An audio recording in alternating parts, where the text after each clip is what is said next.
ఈ job switching ప్రాసెస్లో మనం ఎవ్రీడే చేసే ఒక రెగ్యులర్ యాక్టివిటీ మన రెజ్యూమేని రిక్రూటర్స్కి ఈమెయిల్ చేయడం.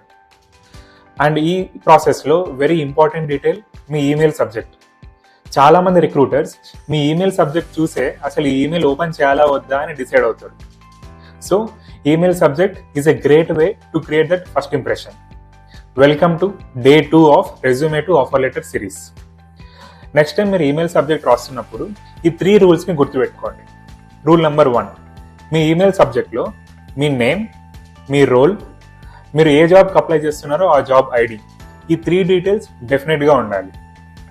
రూల్ నెంబర్ 2, మీరు ఏదైనా టెక్నికల్ స్కిల్లో ఎక్స్పర్ట్ అయితే ఆ స్కిల్ డీటెయిల్స్ కూడా ఈమెయిల్ సబ్జెక్ట్లో మెన్షన్ చేయండి, లైక్ దిస్. రూల్ నెంబర్ 3, కొంతమంది వాళ్ళ ఈమెయిల్ సబ్జెక్ట్ని all caps or emojis use చేస్తారు, but never use all caps and emojis. It's a very big minus. And here is the bonus. ఇవన్నీ వద్దు bro, డైరెక్ట్గా ఫార్మాట్స్ షేర్ చేయండి, మేము యూజ్ చేస్తామంటే ఛానల్ని సబ్స్క్రైబ్ చేసుకొని కామెంట్లో సబ్జెక్ట్ అని కామెంట్ చేయండి. నేనే ది బెస్ట్ 20 ఈమెయిల్ సబ్జెక్ట్స్ మీ కామెంట్కి రిప్లై ఇస్తాను. మీరు డైరెక్ట్గా యూజ్ చేసుకోవచ్చు, చాలా హెల్ప్ అవుతుంది. So please subscribe.